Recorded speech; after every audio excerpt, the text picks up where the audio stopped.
Hello everyone, welcome back to Candy Coffee. Here we have this beautiful Isomac espresso machine that was brought to us because it was overheating, and that was just because the pressure stat needed to be replaced, and we also replaced the cable to connect it to it, one of the electronic connections, and a few other things that you see right here. So yeah, that's all we did to this espresso machine, and now as you can see, Whoop is working perfectly fine, having good flow coming out of the machine itself.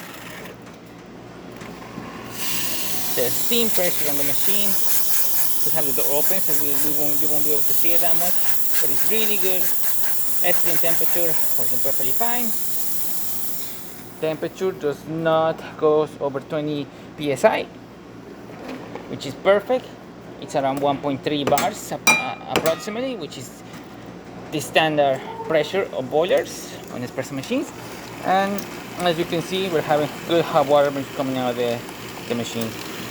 And there you have it, Isomac, not over pressurizing, working perfectly fine. So thank you so much for preparing Candy Coffee.